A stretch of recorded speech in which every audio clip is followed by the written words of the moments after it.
Esta conferencia comenzará a grabarse. El tema de la mitología relacionado con la astrología realmente es muy aclarador para poder hacer la interpretación. Esto para las personas que están estudiando astrología o que están metidos ya en el tema de la astrología. La mitología, para mí, el ver el personaje mitológico y los arquetipos, porque lo más importante de ver los personajes mitológicos es poder entender los arquetipos, lo que está representando, para poder hacer una interpretación dentro de la carta astral. Y así no miremos la carta astral, de todas maneras, los personajes mitológicos y arquetípicamente están representados en cada uno de nosotros. Por eso Carl Jung empezó a estudiarlos, a interpretarlos y a estudiarlos, y fue una de sus banderas, digamos, dentro de su profesión, ¿sí? Entonces, empecemos por reconocer qué es el mito. El mito es un cuento tradicional de los acontecimientos prodigiosos protagonizados siempre por seres sobrenaturales, por seres que nos están relatando sucesos que realmente no existen o se refieren a situaciones afuera, pero que están representando situaciones del ser humano o comportamientos del ser humano. Entonces, se los ponen esos mitos y esos sucesos, se los ponen a seres extraordinarios o dioses o semidioses, héroes o monstruos, para que nosotros, al verlos afuera, seamos capaces de reconocerlos dentro de nosotros.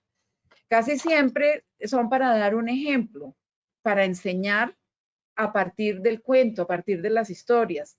Y esto lo utilizó mucho la iglesia, y pues esto lo está utilizando la astrología, ¿sí?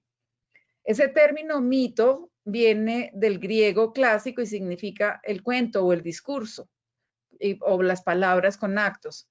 Y logos, mitología, mito, logos, que significa la expresión oral o escrita de los pensamientos y también de las palabras, de expresar esos pensamientos por medio de las palabras.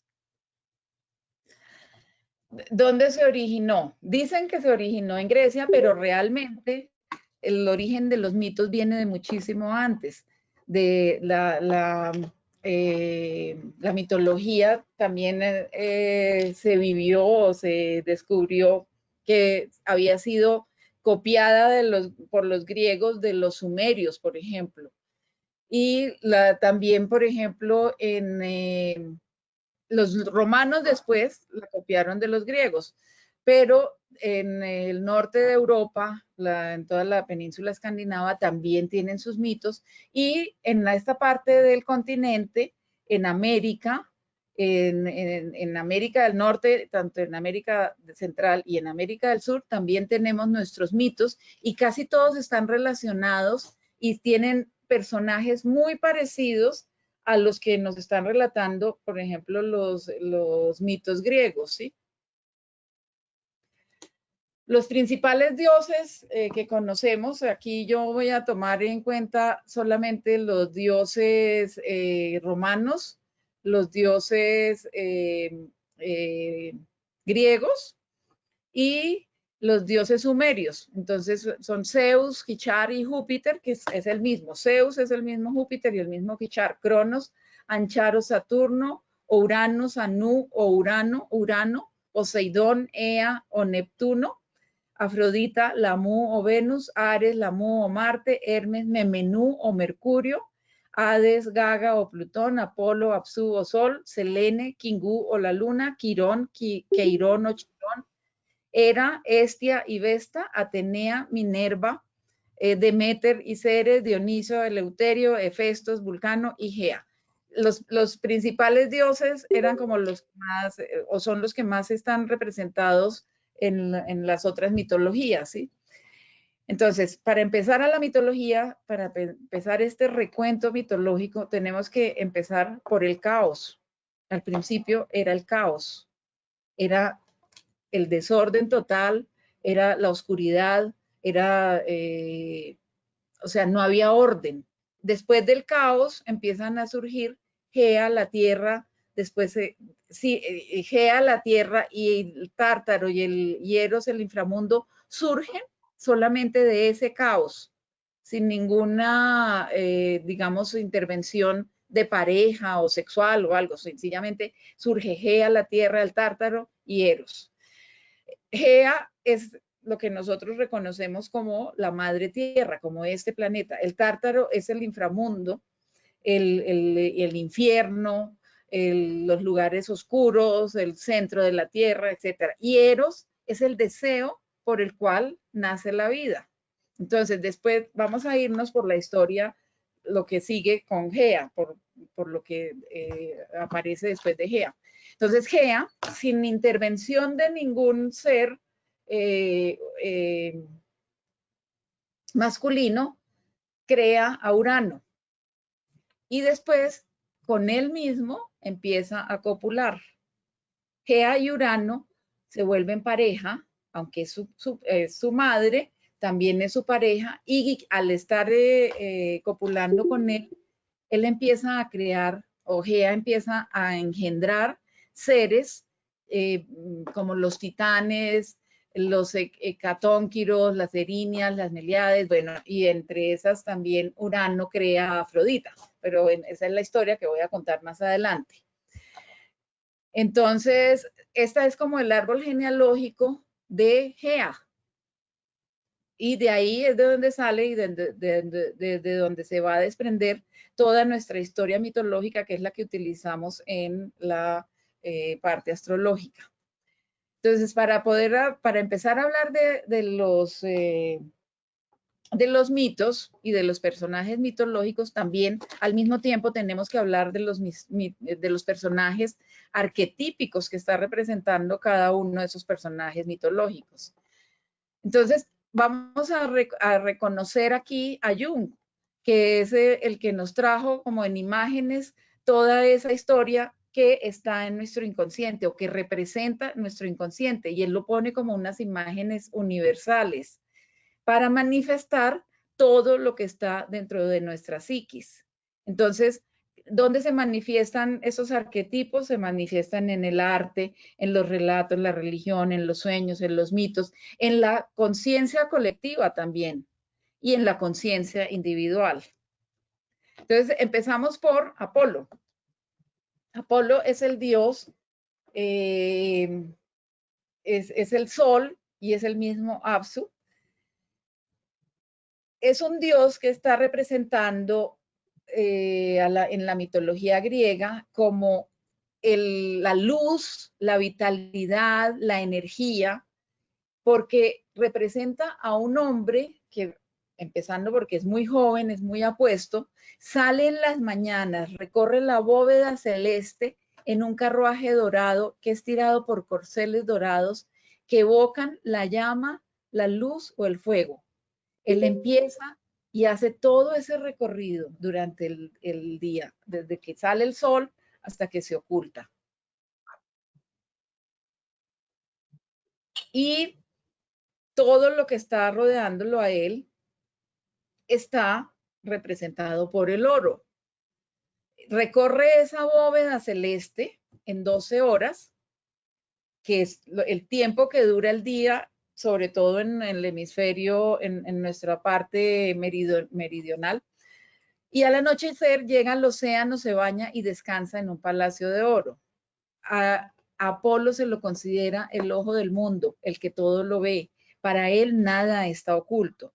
Entonces, cuando a Apolo lo vemos en la mitología, lo vemos como el representante del poder, lo vemos como la fuerza del ego.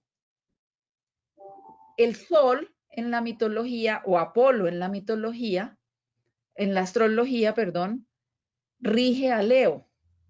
Y Leo es el signo que por excelencia representa al rey, al león, al que manda, al que con un rugido hace que tiemble la tierra y que todo el mundo le obedezca. Entonces, Apolo también lleva como esa esencia, esa mitología adentro y representa ese poder, o sea, por eso es la fuerza del ego, es la soberanía, es la capacidad de liderazgo, es la luz, la energía, la vitalidad, es todo lo dorado, por eso la ambición por el oro, por eso las ganas de tener lo dorado, cuando uno carece de esa energía, anhela lo dorado. Y cuando la tiene, anhela tener más para que no se le acabe. Entonces, cuando estamos mirando el sol en una carta astral, nos estamos mirando a nosotros mismos. Estamos reconociéndonos a nosotros mismos. Y nos reconocemos como un personaje central. Si nosotros tenemos un sol débil en astrología, ese arquetipo está debilitado, entonces el poder empieza a estar debilitado, o sea, no se ejerce el poder como debería estar. También cuando encontramos en la astrología el sol en aspectos en los que no se encuentra bien parado, o lo que nosotros decimos mal aspectado, pues el sol no tiene vitalidad, el sol no representa ese poder que debe representar. O cuando está en una casa donde tiene que estar oculto, por ejemplo, el sol en una casa 12 o en una casa 8, pues el sol necesita, no tiene esa energía para representar estos arquetipos como los debe representar, ¿sí? Entonces, en la interpretación astrológica siempre tenemos que tener en cuenta estos arquetipos y tenemos que tener en cuenta lo que está representando el sol para cada persona. El sol en astrología, cuando una persona nace, lo primero que se mira es dónde está el sol, porque es el día que nace, el signo que va a tener la persona es el signo que está rigiendo al sol en ese momento. O sea, en este momento, por ejemplo, una persona que nazca hoy, a esta hora, en este momento del planeta, en este día, está regido por Géminis, porque la constelación que está sobre el firmamento, sobre la bóveda celeste, sobre el planeta Tierra, es la constelación de Géminis y el Sol está debajo de esa constelación. Entonces, ese arquetipo lo tenemos que mirar en relación con Géminis, ese Sol, con todas estas características, tenemos que mirar cómo se están representando, cómo se están reproduciendo, qué fuerza tienen cuando están en el signo de Géminis. Pero bueno, esos son temas astrológicos que los veremos en otro momento. Después vamos a ver a Selene, la luna, la misma Kingu. La diosa de la luna en la mitología romana y se representa como una mujer joven, así como el sol es el representante se representa como un hombre joven y muy apuesto, la luna también se representa como una mujer joven, también muy hermosa, que recorre el cielo montada en un carruaje de plata. El sol era de oro, la luna es de plata y está tirada por 2 caballos plateados. La luna se hace célebre por sus amores con Zeus. Sin embargo, la luna no tiene, o Selene, no tiene una sola representante femenina. La luna tiene otras representantes femeninas que son también las que pueden estar representando los personajes mitológicos que salen en cada una de las fases de la luna. Por ejemplo, en la fase de la luna, donde la luna va a empezar, o se acaba la luna y empieza la luna nueva, aparece como un personaje como por ejemplo la Lilith, o aparecen personajes como Deméter bueno, diferentes, ahorita no tengo en la cabeza como el recuerdo de todas estas mujeres o personajes femeninos, pero la luna no es la única, no es el único personaje femenino para para Selene, digámoslo así, ¿sí? ¿Qué representa la luna? Representa la madre, el amor de madre, las emociones, la protección. Por eso, por ejemplo, Deméter, que es una madre, representa también un personaje parecido al de la luna, un arquetipo parecido al de la luna. Cuando nosotros vemos en astrología a la luna, vemos la parte emocional. Y los arquetipos que podemos ver en la luna son los que representan esa parte emocional. Casi siempre la madre está representando la protección, el cuidado de los seres que están a su alrededor, digamos, la sobreprotección también. Está representando también la brujería, cuando es la luna negra, por ejemplo, o muchas veces está representando a la plenitud, a la maternidad, al dar a luz, cuando es la luna plena, la luna llena. Está representando también la relación con las aguas y la relación con el agua de cada uno de los cuerpos o cada uno de los seres humanos, que son más de un 88% de agua, y la relación de la luna pues está relacionada también con esa parte del movimiento del agua de cada uno de los seres humanos o cada uno de los seres vivos que tienen en su interior gran parte de ese elemento. La luna además representa la posibilidad de cuidar de otros, no solamente de sus propios hijos, sino de proteger y cuidar de otros, de alimentar. Por eso en la astrología el signo de Cáncer representa los senos o rige los senos, el estómago, porque es la alimentación. El Cáncer, la luna rige a Cáncer. Entonces la luna representa también el cuidado, la alimentación, la lactancia, la posibilidad de dar el alimento que sale de uno mismo, más que el alimento, digamos, el alimento como la leche materna, es el alimento emocional que sale dentro de la lactancia. Después viene Mercurio, el siguiente de los dioses y el siguiente de los planetas, después del Sol. El primer planeta después del Sol es Mercurio. Y este es un personaje bastante curioso. A Mercurio lo podemos ver en la astrología rigiendo a Géminis, es el personaje de Géminis, y lo podemos ver también rigiendo a Virgo. En cada uno de estos signos, en Géminis se comporta de una forma y en Virgo se comporta de otra. Recordemos que Mercurio tiene tres personajes, tres representaciones. Uno es Mercurio, otro es Hermes y el otro es Memenú.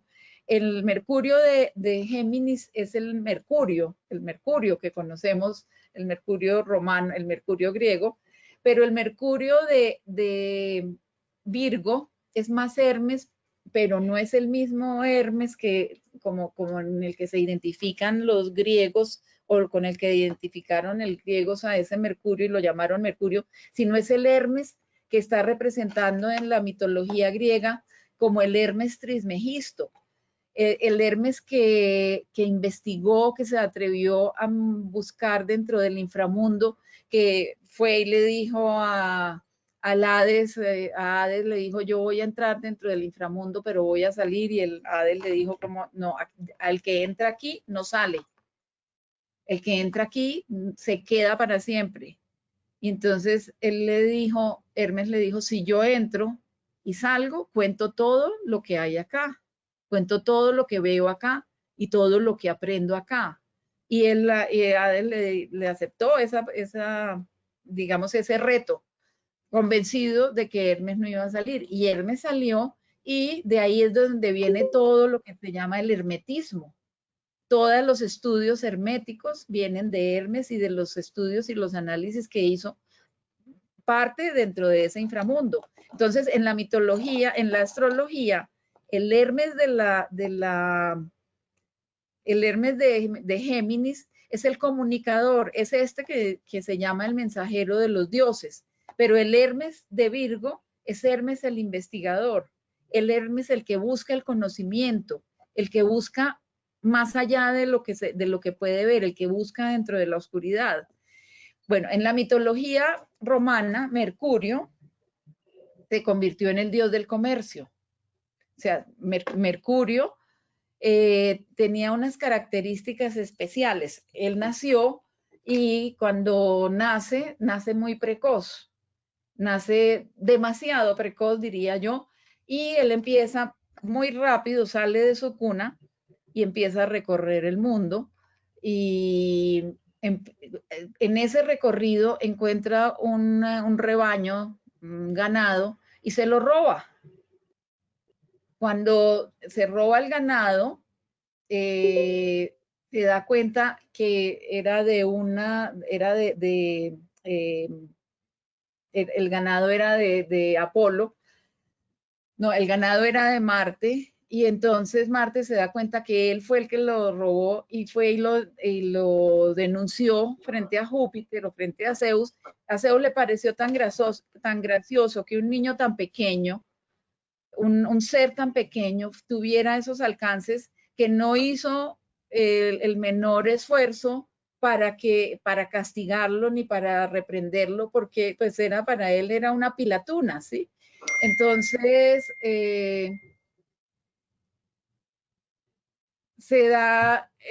Apolo se da cuenta y va a intercede eh, con Zeus para que de todas maneras lo obligue a devolver el robo que había hecho y que no tenga, pues tenga su castigo, pero que aprenda que eso no está bien hecho, ¿sí?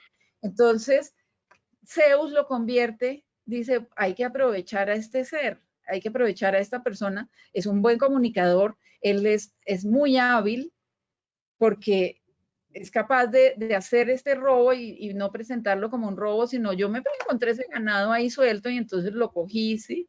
Por eso también Mercurio representa a los estafadores, a los que engatusan con la palabra, a los ladrones. Cuando vemos en una carta astral a Mercurio, vemos todos estos personajes, todos estos arquetipos. El ladrón, el estafador, el embaucador. También vemos al periodista, al locutor, a todos los que trabajan con la palabra, al escritor, al chismoso, a las mujeres que están pendientes de lo que hacen la otra mujer, a la que habla de los otros, a los juicios, etcétera, ¿sí? A él se le representa muy atractivo con sus alas en los pies y muy veloz y muy volátil. Este mismo Mercurio, cuando iba regresando a casa, se encuentra una tortuga y coge la tortuga, le saca las tripas y con la caparazón y las tripas, estira las tripas, hace la primera lira. Entonces, por eso a Mercurio también se le relaciona con la música. Y se dice que las personas que son Géminis o tienen algo que ver con Mercurio tienen una habilidad especial para la música. Entonces, dadas todas estas condiciones, Zeus lo convierte en el mensajero de los dioses.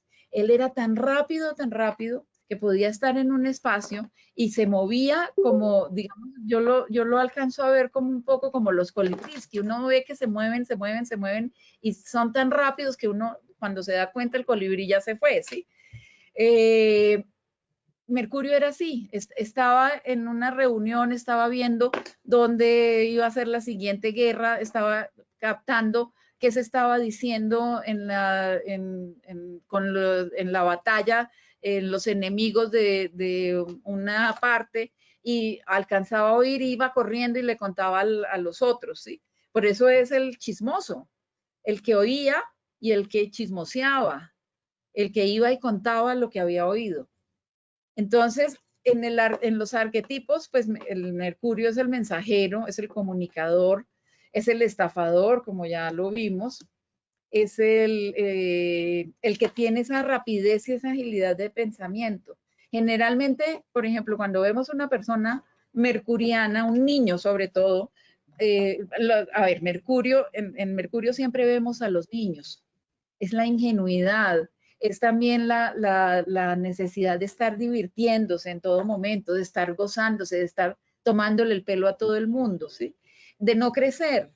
Una persona, cuando vemos personas grandes, hombres o mujeres que son muy grandes, adultos ya, pero siguen comportándose como un niño, tienen un Mercurio ahí bien importante en su carta, en la astrología, en su carta natal.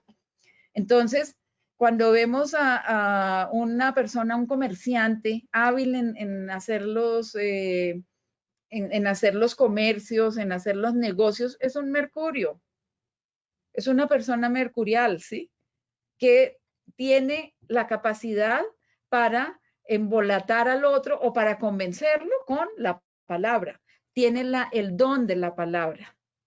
Cuando una persona que es Géminis o tiene un Mercurio en el ascendente o ese ascendente Géminis o Virgo y no tiene el don de la palabra es porque ese Mercurio no está bien aspectado. Entonces hay que trabajar ese Mercurio, ¿sí? Cuando una persona tiene la capacidad de la música y es mercurial, la representa y se vuelve el músico por excelencia. Cuando una persona tiene el don de la palabra, se vuelve el periodista, por ejemplo. Muchos de los periodistas que conocemos en el mundo, que son famosos y que llegan a brillar y a sobresalir, son mercuriales. Tenemos a Venus ahora. Venus es el siguiente planeta después de Mercurio y está representado en la mitología romana por Afrodita y en la sumeria por la Amu. Venus es en la romana. Esta Venus es la diosa de la belleza y el amor. Hay varios mitos sobre el nacimiento de Venus. Tal vez el que más se conoce o el que más se acepta es el nacimiento de Venus después de que Urano fue castrado, sus testículos fueron tirados al mar y con las olas del mar y más los testículos de Urano se produce y nace la diosa de la Afrodita.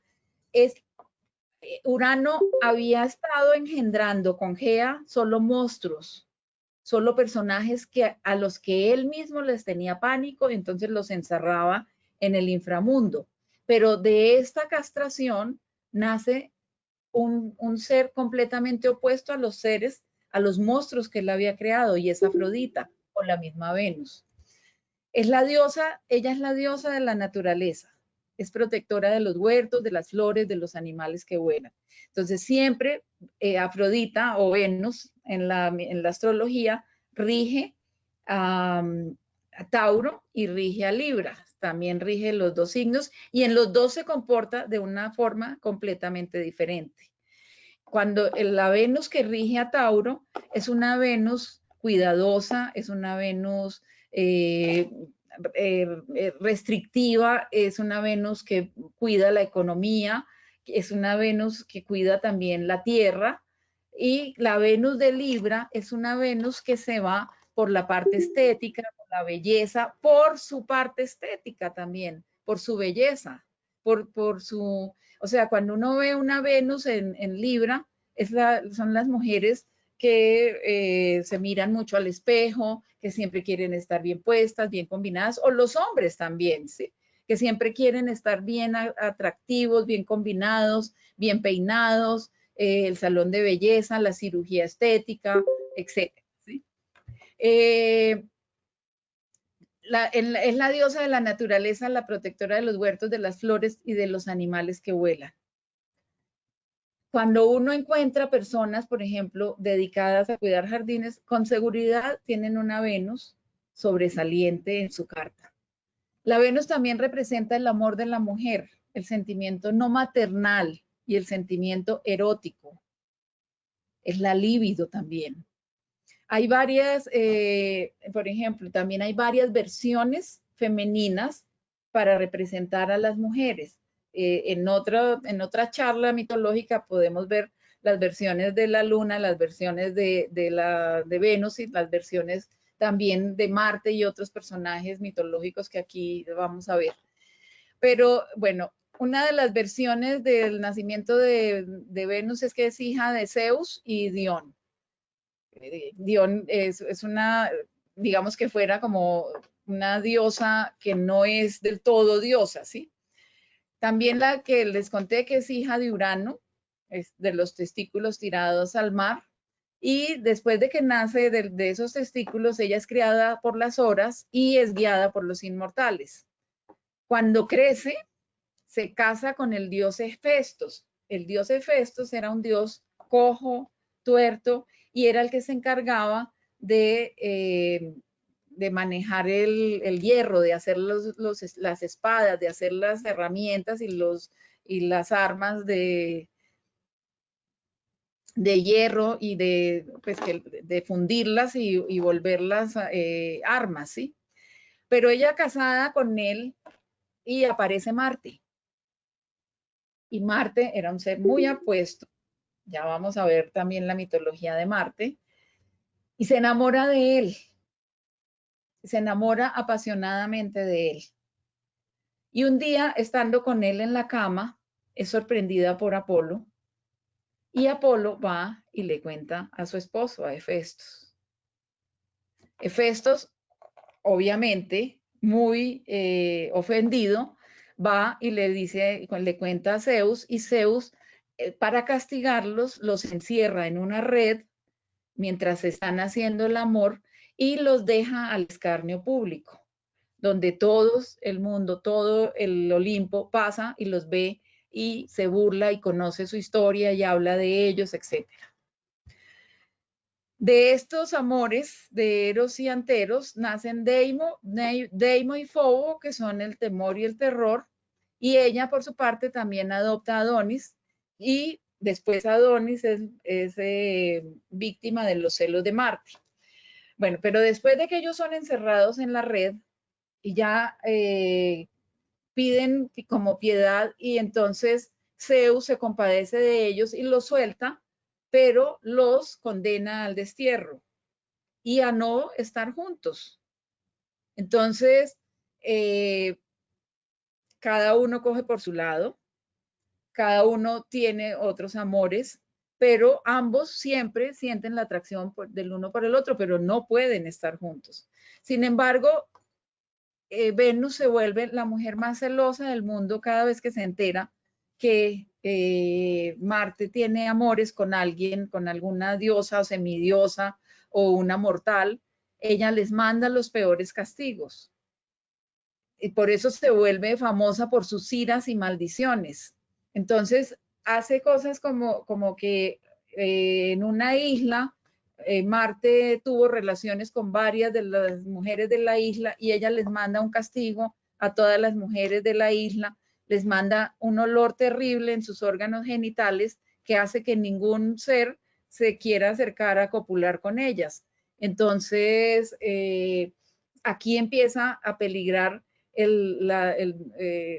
los seres, o sea, no hay descendencia en la isla, y entonces tienen que rogarle a Venus que se compadezca de ellas para que otra vez los hombres quieran volver a estar con esas mujeres. ¿Sí? De ahí, de Venus vienen las enfermedades venéreas.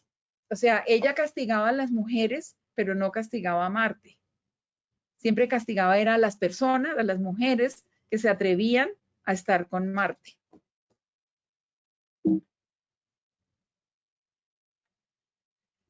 En el arquetipo los arquetipos que representa Venus son la belleza, la competencia por la belleza, porque ella participó en uno de los, digamos que fue el primer reinado de belleza, que fue con Helena de Troya y con, me parece que era Rea y Venus, ¿sí?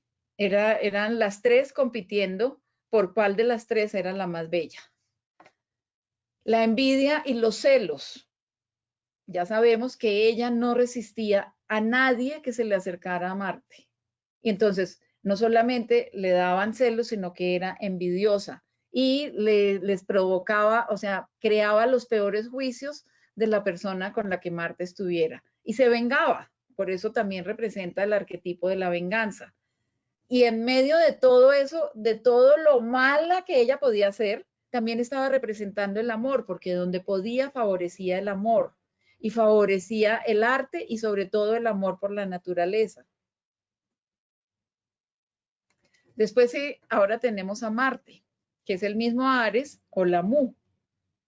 Marte es el dios en la mitología griega, es el dios de la guerra, y en la mitología romana es el mismo Ares.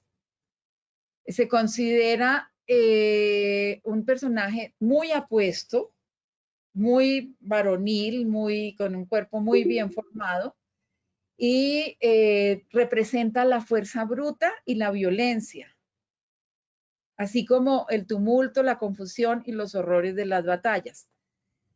En Marte no se podía confiar, o sea, se podía saber que donde él estaba había guerra, pero a él no le importaba de qué bando tenía que jugar. Si todo estaba en paz, él iba y provocaba, digamos, sembraba cizaña en un lado para que se produjera la guerra con el otro lado, ¿sí? Por eso los helenos siempre desconfiaron de él, porque él ni siquiera era que estuviera defendiendo a uno o a otro lado, sencillamente él lo que quería era que hubiera sangre, que hubiera violencia, que hubiera destrucción. Entonces, se dice que en su mano destructiva se veían incluso los estragos provocados por las plagas y las epidemias. Y fíjense que en este momento, en este momento de la humanidad en el que estamos pasando, la configuración que había en marzo entre Júpiter, Saturno, Plutón y Marte, era una configuración que estaba marcando todo el comienzo y las consecuencias de lo que iba a ser esta epidemia, ¿sí? Entonces, como los estragos que podía provocar esta epidemia, esta pandemia, ahí tenía que pasar Marte. Ya pasó, pero ya dejó la cizaña, la cizaña sembrada, ¿sí? Ya los estragos los estamos viviendo, los estamos sufriendo, pero él pasó por ahí, impregnó, puso su energía y puso como su carácter de belicoso y por eso se dice que todo lo que estamos viviendo aquí es como si estuviéramos en una guerra, ¿sí? Porque él pasó por ahí y lo que se vive con Marte siempre es destrucción, siempre es cambios, pero a lo violento, ¿sí? Ares era odiado por otros dioses, incluido era odiado por sus propios padres, ¿sí? ¿Por qué? Porque precisamente por esa energía. Donde nosotros vemos a Marte en una carta, tenemos que trabajar la canalización de esa energía de Marte, porque Marte, la energía de Marte es una energía de creación, es una energía ¿cómo se dice? De fuerza, es una energía de querer tener resultados, ¿sí? Pero si, como no está canalizada, pues esa fuerza se convierte en la fuerza bruta. Pero cuando se canaliza de otra forma, esa misma fuerza se puede convertir en un impulso para la persona para desarrollar, para crear, para hacer cosas diferentes de destrucción, ¿sí? Para construir, que es lo contrario. Todos, en todos los seres podemos ver el sol y la sombra, ¿sí? La luz y la sombra, perdón.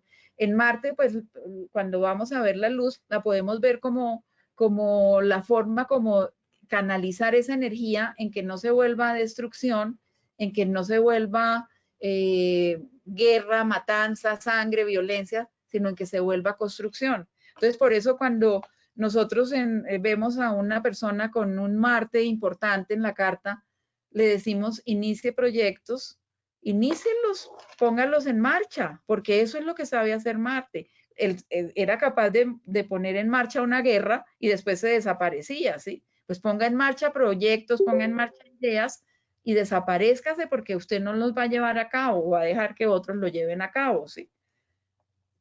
Entonces, el arquetipo de ese Marte, los arquetipos que representan son el guerrero, ¿sí? El guerrero también no solamente es el guerrero destructor, sino también puede ser el guerrero, el que se la guerrea y el que se la lucha por construir, ¿sí?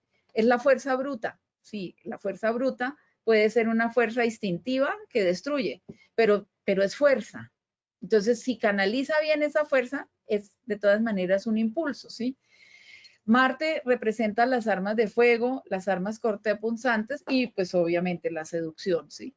Porque él en medio de todo, él iba y sembraba la discordia, pero después iba y seducía a las mujeres de los que estaban peleando, ¿no?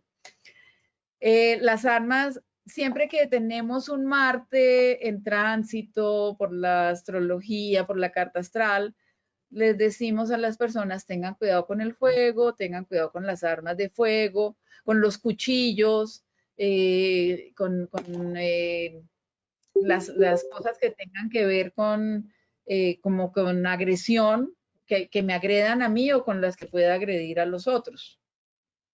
Después viene Júpiter.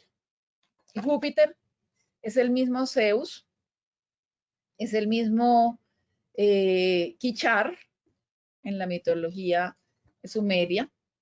Y Júpiter es el soberano de los dioses, es el más poderoso de todos los habitantes del Olimpo. Es hijo del dios Saturno, a quien él derrocó. Originalmente el dios del cielo y rey del firmamento, y era venerado como dios de la lluvia, el rayo y el relámpago. Por eso donde se ve a Júpiter se le ve como con un rayo o con la posibilidad de dar justicia o impartir justicia o dar, sentenciar con su última palabra y de ahí salen rayos. Júpiter, ¿cómo nace Júpiter? Y lo que representa Júpiter. Así como es el dios de los dioses, pues él tuvo que haber nacido de una situación en la que él no era poderoso. O sea, él tuvo el poder o digamos, la suerte de que su mamá lo protegiera cuando iba a nacer y no se lo entregara a su padre Saturno para que se lo comiera, porque Saturno se comía a sus hijos, porque un oráculo le había dicho que uno de sus hijos lo iba a destronar. Y entonces él dijo, a mí ninguno de los hijos me va a destronar. Antes de que me destronen, yo los destruyo. Y se los comía. Pero la madre se dio cuenta, cuando iban a tener este hijo, le dio a Saturno una piedra para que se la comiera y logró salvar a Júpiter. Entonces, Júpiter, ¿cómo creció? Júpiter creció en un monte amamantado por una cabra y cuidado pues por otros personajes, menos por su madre y por su padre. ¿Cómo creció? Con miedo. Júpiter no siempre fue poderoso, él siempre estuvo cuidado, resguardado para que no lo fueran a encontrar. Entonces, dentro de él existía el temor de ser encontrado, era cuidado para que no fuera encontrado, hasta que él desarrollara ese poder, hasta que creciera y desarrollara ese poder que le permitiera enfrentar a su padre y realmente cumplir con el oráculo, y era derrocarlo, ¿sí? Entonces, cuando él creció, realmente se volvió un personaje poderoso y se volvió el dios de los dioses y el dios de la justicia, porque fue capaz de ir a poner justicia. Y bueno, esa historia cuenta que él, después de que logró enfrentar a su padre, le quitó el trono y salvó a sus otros hermanos de los que fueron tragados, devorados por él. Entre ellos están Plutón y está Neptuno. Y con ellos se repartió el mundo. Entonces a Plutón le dio el inframundo y a Neptuno le dio las aguas. Por eso en la historia mitológica, Zeus es el dueño de todo el planeta, de todo lo visible. Neptuno es el dueño de las aguas y Plutón es el dueño del inframundo. O sea, cuando Zeus logra derrocar a su padre, es cuando realmente encuentra su poder personal. Entonces, cuando nosotros en una carta astrológica vemos a Júpiter, podemos ver a la persona y podemos saber si la persona ha llegado a encontrar ese poder personal, ha desarrollado ese poder personal o sigue a la sombra esperando que algo pase para poder derrocar a Saturno. Porque en la carta, en todas las cartas existen todos estos personajes que hemos hablado, existe un Júpiter y un Saturno. Y todos tenemos un Júpiter que en algún momento puede salir triunfante, o un Saturno que toda la vida va a estar al acecho y va a estar diciendo yo me como a los hijos, yo soy el que impide que los hijos crezcan, que los proyectos crezcan, porque nadie me va a derrocar, yo soy el que manda, ¿sí? Entonces a Zeus o a Júpiter se le reconoce como el protector de Roma, guardián de la ley, defensor de la verdad, protector de la justicia y la virtud, y a Júpiter también le daban las características de un dios como al que tenían que rezarle, al que tenían que pedirle protección. También era el dios de la fidelidad y curiosamente era el ser más infiel. Él estaba casado con Rea y con ella siempre le fue infiel, con Hera, perdón. A ella siempre le fue infiel. Él se acostaba con cuanta diosa, semidiosa, humana se le atravesara y hasta con personajes masculinos también. Tenía sexo y tenía relaciones. No, él no era, para nada era el representante de la fidelidad. Sin embargo, es el representante de la fidelidad dentro del matrimonio, porque jamás abandonó a su mujer. O sea, podía tener todas las aventuras posibles por fuera de su matrimonio, pero su matrimonio era sagrado. Entonces, por eso se le considera también el protector de una relación estable dentro de la vida de la persona, ¿sí? Entonces, los arquetipos son el rayo, la ley, la medicina y el miedo a no lograr llegar a los objetivos. Entonces, es el miedo personal a no poder hacer, es el trabarme yo misma mis proyectos porque todavía no estoy lista. ¿Y cuántas veces oímos a las personas decir, no, es que todavía no puedo, es que todavía no, esto todavía no, es que no soy capaz, ¿sí? Eso es un Júpiter que está todavía sin llegar a encontrar su verdadero poder personal. Entonces, en la astrología lo que hacemos es ayudar a las personas a que encuentren ese poder personal y puedan realmente superar esos obstáculos y llegar a ser los que gobiernen su vida, ¿sí? Cuando uno encuentra su poder personal, uno encuentra cómo maneja la vida, uno encuentra cómo logra sus objetivos, logra sus metas y cómo deja atrás todos los obstáculos con los que estaba viviendo. Patri, una pregunta. Dime. ¿Por qué la medicina en Júpiter? No, es más por Sagitario, por los arquetipos que tiene Sagitario, que es el centauro. Ok, Ahora vamos a gracias. hablar más adelante del centauro.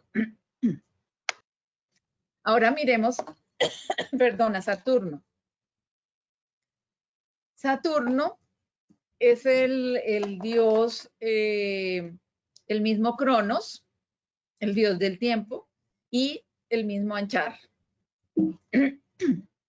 Saturno, en la mitología griega, era uno de los 12 titanes, era hijo de Urano. Era hijo de Urano y Gea, la Tierra, ¿sí? Y apoyado con su madre, él fue el que castró a Urano.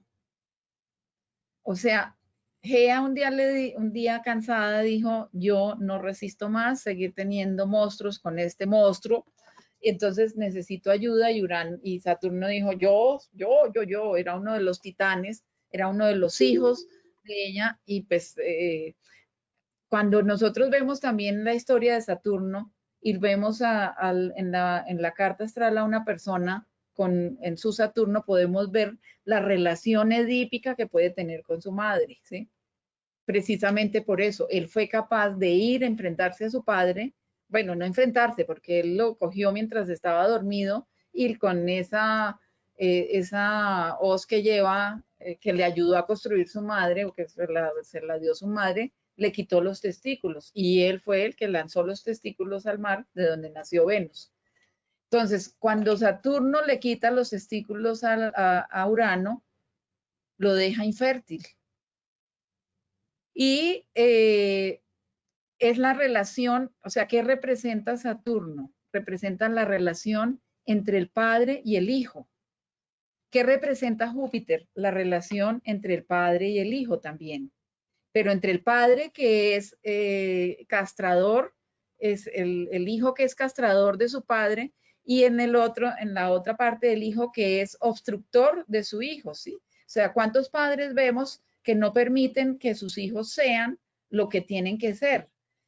¿Y cuántos hijos vemos que no permiten o que empiezan a castrar a sus padres después de que ya los hijos crecen, ¿sí?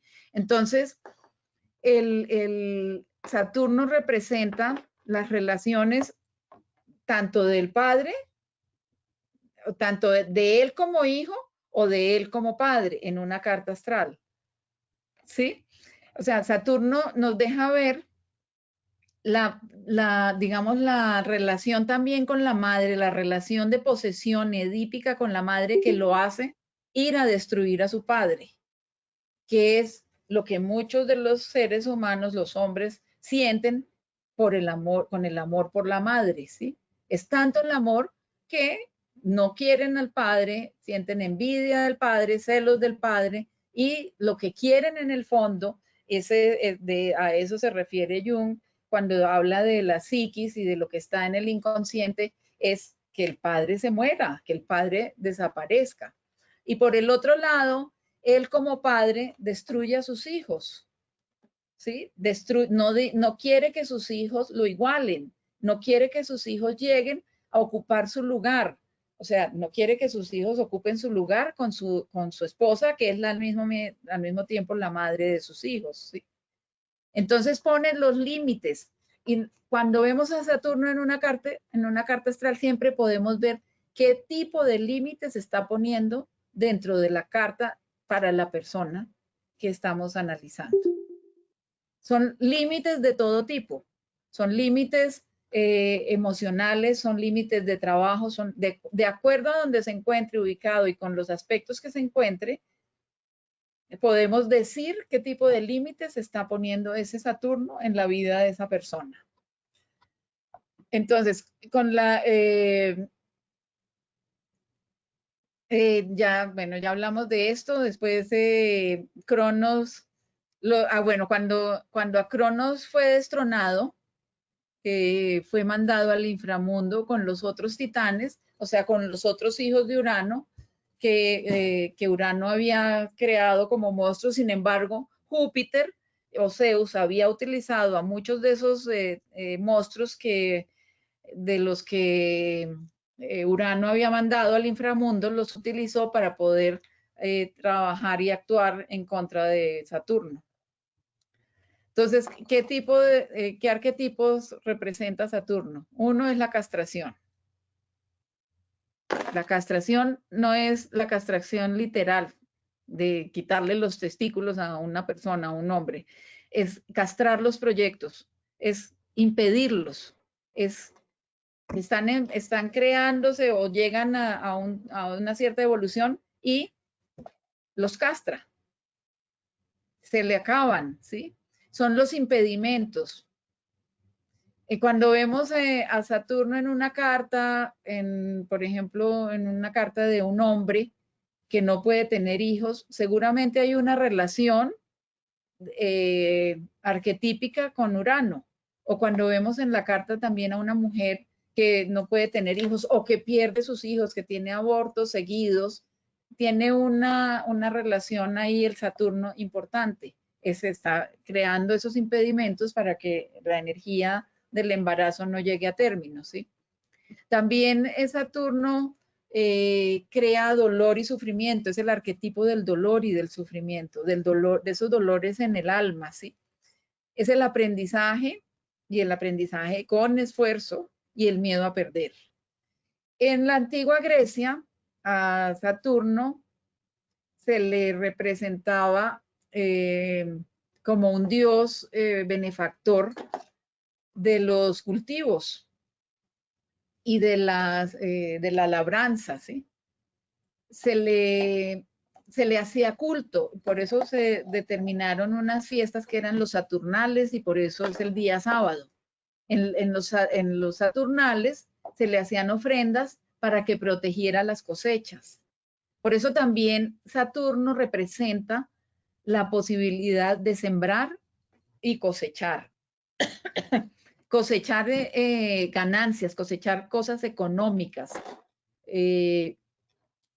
Capricornio es el signo es un signo de tierra, al cual está regido por Saturno. Y cuando vemos en Capricornio o en Saturno, vemos las posibilidades que la gente tiene de hacer inversiones. O sea, lo que podía hacer Saturno era decir dónde se sembraba, qué se sembraba y qué se producía para poderse alimentar, pero era para su propio beneficio también, ¿sí?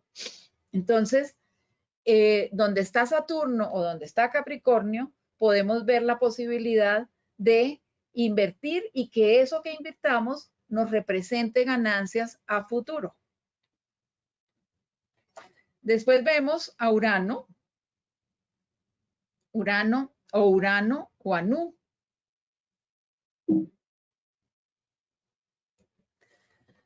Era un dios griego que personificaba la bóveda estrellada. Era el padre de Saturno, el abuelo de Júpiter. Fue hijo de Gea, como ya lo vimos. Gea era una creación después del caos y él no tenía padre porque fue creado sin ningún elemento masculino. Y también se unió con Gea y tuvo esos monstruos que eran los titanes, los titánides, los cíclopes, que eran monstruos de un solo ojo en la frente, y los hecatónquiros que tenían 50 cabezas y 100 brazos, y que eran tan monstruosos que él mismo les tenía miedo. Urano encerró a sus hijos en el inframundo, en las profundidades de la tierra, porque él les tenía pánico, ¿sí? Y bueno, toda la historia, Gea se encargó de que su hijo lo castrara y todo eso. Después de que Saturno fue castrado, Saturno pasó a que Urano fue castrado, perdón, pasó a un espacio donde no tenía acción. De ahí, pues que entendamos que cuando los hombres no desarrollan el sexo masculino, no desarrolla su sexualidad o su genitalidad, o no tienen sexo, o no tienen hijos, se sienten disminuidos, ¿sí? Se sienten sin acción, perdió su virilidad. Entonces, él fue llevado a otro sitio, digamos, al cosmos, fue llevado por Zeus al cosmos, donde él pasó todos estos años, ha pasado todos estos años sin la posibilidad de crear. Cuando llega este momento, esto ya es posmitológico, ¿sí? Esto ya es otro análisis posmitológico. Llega hasta el año 1700, en la astrología no se conocían los planetas sino hasta Saturno, que eran los que eran vistos, los que se podían ver con el ojo humano, sin necesidad de ningún aparato. A partir del año 1787, creo, no, sí, 1787, aparece la creación del telescopio y es cuando puede verse Urano. Y inicialmente, el nombre que se le había puesto a ese nuevo planeta era el nombre del rey que estaba gobernando en Inglaterra en ese momento, pero después se decidió que fuera el nombre de otro de los personajes mitológicos y se decidió que fuera Urano. Cuando aparece Urano, aparece en un momento en el que la humanidad necesitaba empezar a desarrollar todas sus, a desarrollar la ciencia. Entonces, aparece el telescopio, aparece la medicina, la luz, el avión, etcétera, etcétera, y todo lo que tenemos hasta este momento. Entonces se dice, perdón, que Urano en todo este tiempo, después de ser castrado, estuvo creando, guardando su energía, esa energía que tenía para crear monstruos, estuvo canalizándola y guardándola para llegar a este momento en el que se necesita que salga una energía diferente y cree desde el pensamiento. Él ya no tiene testículos, entonces esa energía la vuelve creación desde otro nivel, desde un nivel de pensamiento. Entonces, ese es como el análisis postmitológico de lo que fue Urano.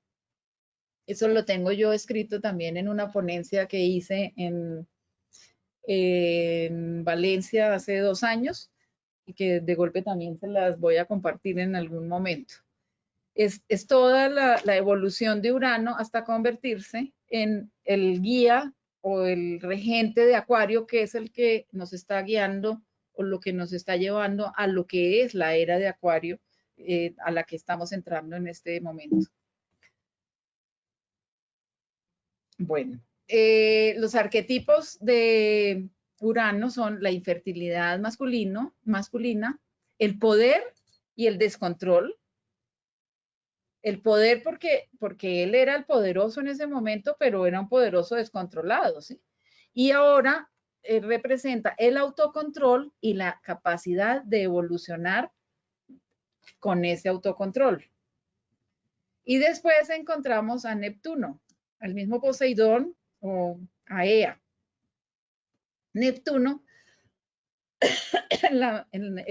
fue el nombre que los romanos antiguos le dieron al dios de los mares y de los terremotos, no, de los maremotos.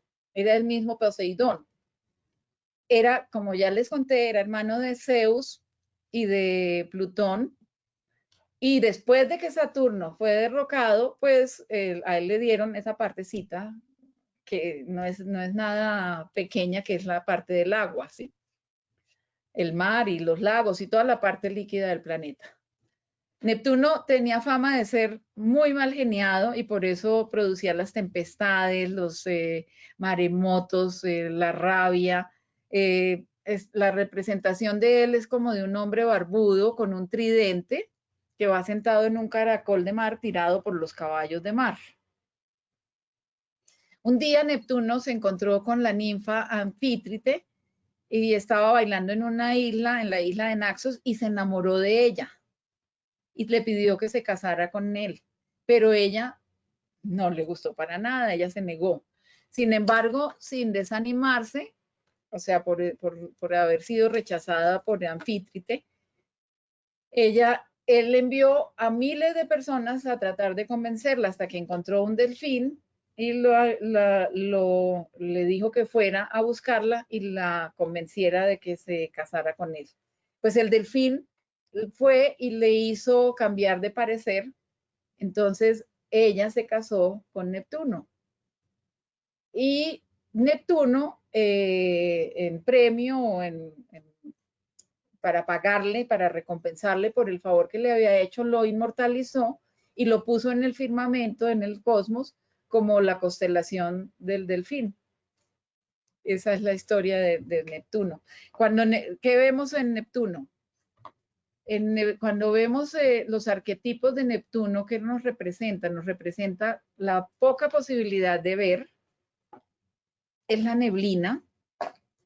En Neptuno vemos la posibilidad de escapar de la realidad, porque cuando vemos la neblina no vemos claramente lo que está pasando, entonces podemos abandonar la situación, abandonar el objetivo y quedarnos quietos, o podemos atrevernos a ver entre la neblina, o sea, buscar las formas de ver. Por eso también Neptuno representa la intuición, representa las formas de percibir, de sentir y percibir, más allá de lo que pueden ver los ojos. En Neptuno vemos el poder de la comunicación extrasensorial. En Neptuno se ve todo lo que es la magia de esas comunicaciones que son, o de esas percepciones o de esas formas de sentir que no son las de que se sienten con la piel ni con los 5 sentidos, sino que son con los otros sentidos que son fuera del cuerpo. Eso es lo que representa Neptuno. Y esos son los arquetipos que podemos ver con Neptuno. Neptuno en la astrología rige a Piscis. Y ahora miremos a Plutón, Hades y Gaga. Hades es en la otra mitología y Gaga en la sumeria. Plutón era el dios de los muertos, o es el dios de los muertos. Él es hijo de Cronos y Rea y hermano de Zeus y Poseidón. Y bueno, ya obtuvo el poder del inframundo después de que Zeus lo repartió y todo eso. A él le correspondió la peor parte por ser el hermano menor, pues le correspondió lo más oscuro, ¿sí? Pero él pues la aceptó porque de todas maneras era rey en el inframundo, pero era un rey sin reina y nadie quería ir a reinar con él. Entonces él raptó a Perséfone y se la llevó para que fuera su reina. Y la obligó, pues por eso también cuando vemos a Plutón en las cartas astrales podemos ver las formas, por ejemplo, de violación o abusos, abusos sexuales o raptos, secuestros, etcétera, ¿sí? Se la llevó para que gobernara. La madre de Deméter, que era la madre de Perséfone, enloquecida buscándola, fue y le dijo a Zeus que por favor le ayudara a encontrarla y después de que la encontró, pues él no la quería dejar salir. Entonces le rogó, le dijo que negociaran, que se la devolviera, que no sé qué, y Zeus intervino y le hizo devolver a Perséfone, pero él la devolvió con un trato. Ella se podía ir durante 6 meses y a los 6 meses tenía que volver otros 6 meses a ser la reina del inframundo. Durante los 6 meses que Perséfone salía del inframundo, la tierra florecía. Y durante los 6 meses que ella entraba en el inframundo, la tierra se apagaba. Entonces, cuando ella salía, empezaba la primavera y el verano. Cuando ella entraba, era el otoño y el invierno. Y así se crearon las estaciones. Plutón tenía, o se le representa con un cetro de 2 puntas, que lo usa para acabar, para abrir todo lo que se cruce en su camino. Todo lo que a él no le gusta, que le parece que le está haciendo estorbo, con ese cetro, con ese, no es un tridente porque tiene solo 2 puntas, con eso destruye todo lo que se le pasa por delante, ¿sí? Enseña que con ese mismo bastón, con ese mismo cetro, es como él lleva las almas de los muertos hasta el inferior, hasta el intramundo, hasta lo más oscuro, ¿sí? Y tiene gente o tiene almas o espíritus que están recibiendo a esa gente para que lleguen al inframundo. También tiene un casco que le hace dar invisibilidad al que lo porte. O sea, si él se pone ese casco, nadie lo ve. Por eso, en muchas ocasiones, él podía estar entre los mortales o entre los dioses y podía estar mandando esa mala energía y todo, pero no era captado, no era visto por nadie, ¿sí? Y el carruaje de él, fíjense que todos tienen unos carruajes, no hablamos del carruaje de Neptuno, Neptuno tiene un carruaje que es tirado por delfines y por peces, y Hades tiene un carruaje también negro que es tirado por caballos negros, y pues que hace dar miedo porque su mismo personaje hace dar temor, ¿sí? Los arquetipos, el arquetipo de Hades o de Plutón es el inconsciente, es lo oculto, lo oscuro, la muerte y lo que está entre las entrañas de la tierra. Yo digo que ese inconsciente, o sea, que lo que representa ese Plutón es como un baúl, como un gran baúl donde se van metiendo todas las experiencias que uno no quiere recordar, que ese es el inconsciente, ¿sí? O sea, ¿cómo lo mete? Como en pequeñas cajitas, grandes o pequeñas, o cajas fuertes, o cajas negras como las de los aviones. Todo lo que a uno le causa impacto y no quiere volverlo a traer al consciente, lo mete allá adentro. O sea, todo el inframundo está allá adentro, todo el infierno está allá adentro. Por eso, pues se dice que el infierno no está afuera ni lo vamos a vivir después de que nos muramos. El infierno es todo lo que nosotros hemos guardado allá adentro en nuestro inconsciente y que nos atormenta porque no somos capaces, le tenemos pánico de dejarlo salir y enfrentarlo, ¿sí? Después viene otro personaje, y aquí sí es donde podemos ver la parte de la medicina. A ver, vamos a recordar un poquito. Júpiter rige a Sagitario, y Sagitario es el Centauro. Neptuno rige a Piscis, Urano rige a Acuario y Plutón rige a Escorpión.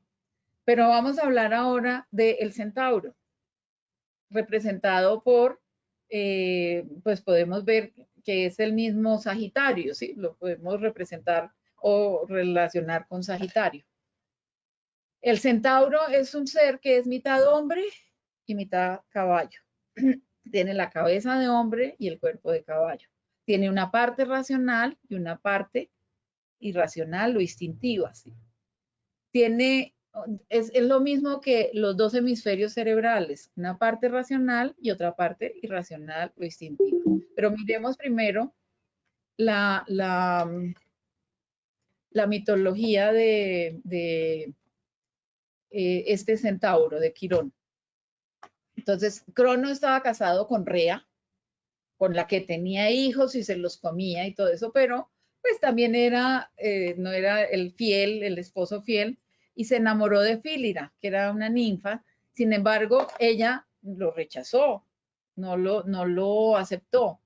Y él la acosaba y la acosaba y la acostaba, y para evitar ese acoso, ella se transforma en yegua. Cuando él se da cuenta que ella se había convertido en yegua, pues él se convierte en caballo. Y como caballo, la seduce. Se consigue su objetivo y la preña, y de ese amor nace Quirón, o de esa relación, o de ese amor forzado nace Quirón. Se dice que digamos que eso no fue una violación ni fue forzado, porque ella como yegua también respondió a su instinto y se unió y se apareó con ese caballo, ¿sí? Ese Dios logra engañarla y metamorfiarse en caballo. O sea, todo lo que nos está representando también cuando vemos a Quirón en una carta es todo lo que puede estar representando la herida de las personas con respecto a los orígenes de esa persona, ¿sí? Entonces, cuando nace Quirón, nace con cuerpo y patas de caballo y torso y brazos de humano. Y su madre, cuando lo ve, y cuando ve el ser que ha creado, se horroriza y le ruega a los dioses que la transformen a ella en cualquier cosa, pero que no la obliguen a hacerse cargo de su hijo, que no la obliguen a cuidar a ese monstruo que ella creó. Y entonces a ella la convierten en un árbol del tilo. Así entonces el pobre Quirón es rechazado por su madre y pues no es aceptado por su padre porque él no quería tener hijos, él no ni siquiera asumió la paternidad de este centauro, ¿sí? Y pues nunca lo conoce. Entonces a él lo ocultan en una cueva en el monte Pelión, y Apolo, el dios del sol que todo lo ve, ya lo habíamos visto también en otra historia, lo halla y se compadece de él y se convierte en su padre adoptivo y le enseña todas las habilidades pues que le puede enseñar él como Sol, ¿sí? Como Apolo. Después, Hércules, que es uno de sus discípulos, en una cena, antes de seguir adelante, Quirón, durante su crecimiento, aprende a, digamos que aprende psicología, tratando de aceptarse a sí mismo, aceptarse como un ser abandonado, como un ser diferente, como un ser monstruoso, pero con un corazón y una mente prodigiosa. Entonces empieza a estudiar y a hacer, se vuelve como el consejero de los otros seres que habitan cerca en su entorno, ¿sí? Entonces se vuelve como el psicólogo. Por eso también donde vemos a Sagitario, donde vemos a Quirón, vemos el psicólogo, ¿sí? O la persona que es capaz de ayudar a los otros y lo hace para ayudar a los otros buscando sanarse a sí mismo. Es el sanador que busca, que trabaja como sanador, pero en esa sanación lo que busca es liberarse de esos tormentos que tiene por ser como es y por ser abandonado.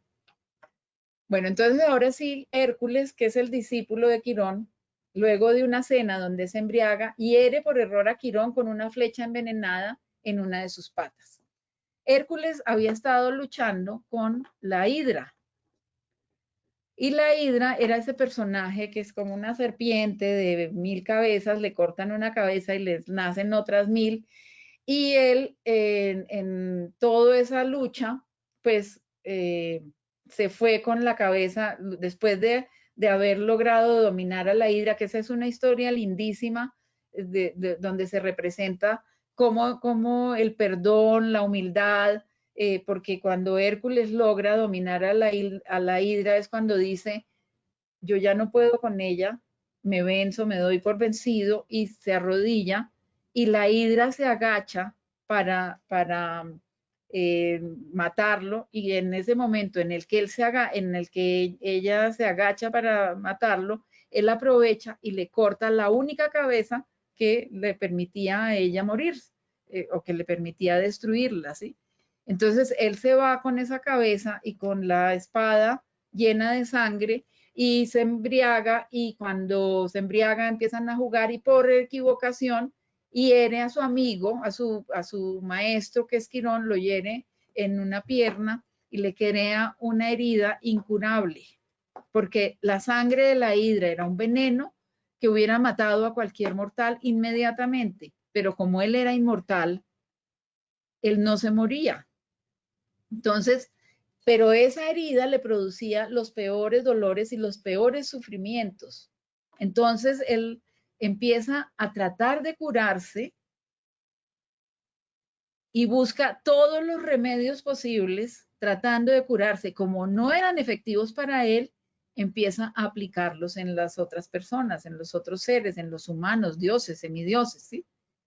Tratando de curarse a sí mismo, aprende la medicina y se vuelve el médico y el sanador, no solamente de la parte física, sino también de la parte espiritual y de la parte emocional.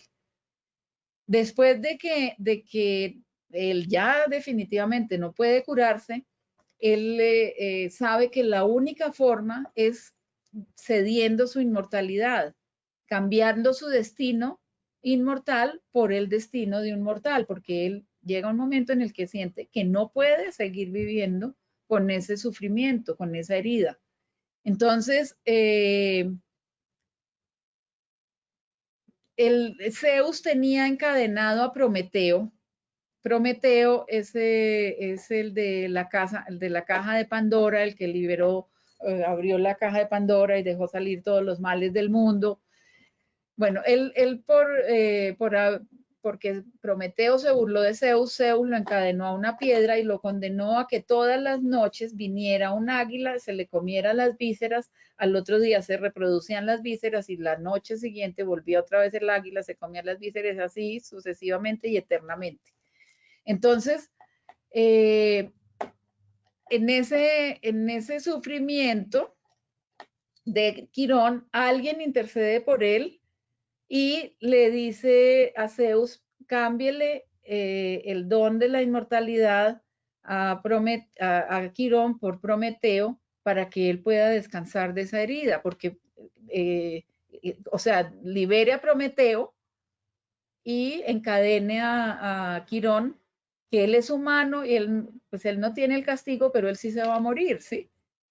Y entonces, con el permiso de Zeus, hicieron ese cambio y así efectivamente Quirón descansó. Y después de que ya murió y falleció y todo lo que pasó con él, Zeus, digamos que como en recompensa, lo puso en el cielo, en el cosmos, como la constelación del Centauro, en honor a él y a su memoria y a todo lo que representa este Quirón. Quirón aparece en la historia de la mitología, de la astrología, en la mitología, no, en la historia de la astrología, aparece hacia los años 70 aproximadamente, y todavía no es aceptado por muchos astrólogos, pero cuando aparece, Quirón, en la órbita de Quirón está entre Saturno y Urano. Entonces, es como, Quirón aparece y es como la posibilidad de venir a equilibrar ese, digamos, esa historia entre Saturno, entre el padre y el hijo, y entre el sanador con unas, digamos, con una historia y un conocimiento holístico de la sanación y de la medicina y de la psiquiatría y de la psicología, ¿sí? Entonces, esa es la historia de nuestro Quirón. El arquetipo de los arquetipos que representa Quirón, la herida de nacimiento. Siempre que vemos un Quirón en la carta, hay muchos astrólogos que no lo tienen en cuenta. A mí me gusta tenerlo en cuenta. A mí me dice muchas cosas ese Quirón, me da respuestas. Ese arquetipo nos habla de la herida que tenemos de nacimiento. O sea, la herida de nacimiento es lo que traemos de nuestros ancestros o de lo que traemos de vidas pasadas, ¿sí? Lo que traemos genéticamente, pero también de lo que traemos por karma o por evolución, ¿sí? Es el sanador. De acuerdo a donde se encuentre Quirón en una carta, pues podemos determinar el tipo de sanador o de sanación que necesita la persona. Y también representa el deseo de liberación de las heridas que todos los seres humanos tenemos o de todas las heridas que traemos o las que nos hemos creado durante el transcurso de esta vida. También es el arquetipo del médico y del psicólogo.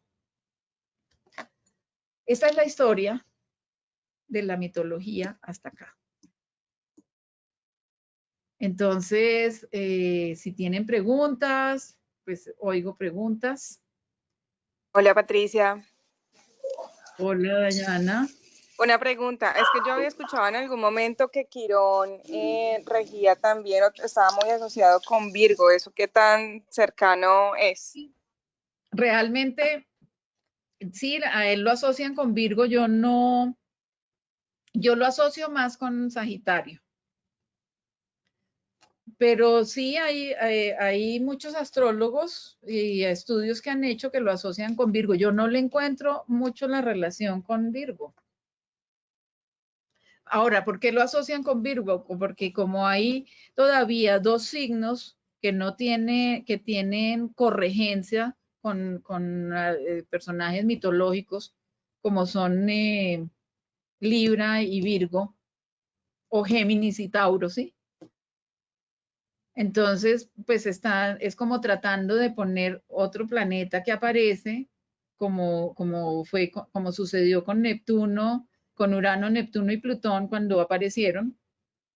Porque, por ejemplo, en Escorpio está, antes de que apareciera Plutón, el que regía Escorpio era Marte. Antes de que apareciera Neptuno, el que regía a Pisces era Júpiter. Y antes de que apareciera Urano, el que regía a Acuario, era Saturno, ¿sí? Entonces supuestamente faltan dos planetas para que se complete toda la rueda zodiacal. Entonces, cuando aparece Quirón, pues dicen, bueno, o es Virgo o es Libra. Y ahí estamos, Ok. ¿sí? Ujú. Puede que sea, yo no le encuentro muchas características con Libra, con Virgo, con Libra menos, ¿sí? pero no le encuentro muchas características, no la asocio con Virgo. Para mí es muy claro el Hermes Trismegisto en Virgo, ¿sí? Entonces, no sé, a mí se me asemeja más como un corregente de Sagitario. Ok, gracias. ¿Otras preguntas? Pati, hola, cuéntame, y si lo tienes en la 1, en el ascendente con Marte, ¿qué podría significar? Quirón. Depende que sea el ascendente. ¿Cuál es el ascendente? Aries, y encima, o sea, estás en Aries, casa 1, y ahí está Marte y Quirón. Cuando Quirón está en Aries, pues la herida está pues como en su propia, en la fuerza y en la vitalidad y en el daño que él teme hacerle a los demás, ¿sí? O el daño que él ha recibido de los demás, de la agresión. De golpe le tiene una persona, un Quirón en Aries puede tenerle miedo a ser agredido o a agredir. Entonces lo que O trata agredir. es siempre O sea, es de proteger o de sanar esa herida o de sanar esas agresiones que ha vivido y de sanar las agresiones de los otros, por ejemplo. Como ok, lo que o sea, es un representa, Marte más medido. no es, Quirón no es un Marte, sino es un Quirón, ¿sí? O No, sea, no, no, pero digo, si está al costado de Marte, lo mide un poco al Marte. Es un Marte más medido. ¿Podría ser o no? podría ser. Hay que mirar los aspectos que tenga ese Quirón y los aspectos que tenga Marte. Quirón siempre está Ya, representando la herida que tiene y la posibilidad que tiene de sanar a otros a partir de su propia herida, ¿sí? Si yo lo tengo, ok, yo por gracias. ejemplo tengo a Quirón en mi casa 3, en Sagitario. Entonces, mi Quirón actúa desde mi posibilidad de trabajar, por ejemplo, con mis hermanos o con gente de la misma generación, o de estudiar o de aprender, porque la casa 3 es el estudio y es el aprendizaje, ¿sí? Y ¿con quién? Mis hermanos es como el símbolo de la casa 3, pero lo que representa la casa 3 es mis hermanos, mis amigos, mis primos, la gente de mi generación, toda la gente de mi generación. Entonces, como que lo que yo puedo estar haciendo, lo que mi vida me ha llevado a hacer es a vivir muchas cosas que le abren camino a la gente de mi generación o a la gente que viene detrás de mi generación. Claro. Qué lindo, ¿no? Bien, eso sí lo entiendo mucho más fácil, ¿no? Sí, Y está en Sagitario, o sea, está en su sitio, mejor todavía. sí, por eso yo lo identifico mucho con Sagitario. Por eso digo que Quirón no se relaciona con, bueno, habría que estudiarlo más. Realmente es un planeta, es que ni siquiera es considerado planeta, se considera un planetoide. Y hay que estudiarlo todavía muchísimo más para determinar si realmente pertenece a Virgo o pertenece a Sagitario o no pertenece a ninguno, pero pues por el hecho de ser un centauro ya tiene una relación muy, muy cercana con Sagitario, porque Sagitario también representa el centauro, ¿sí? Claro. La constelación de Sagitario es la constelación del centauro. Ujú. Bueno, ¿más preguntas? Gracias, Pati. Con gusto.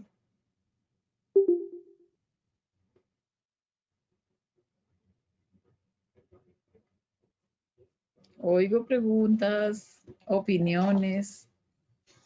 Patri, todo muy claro, muchas gracias.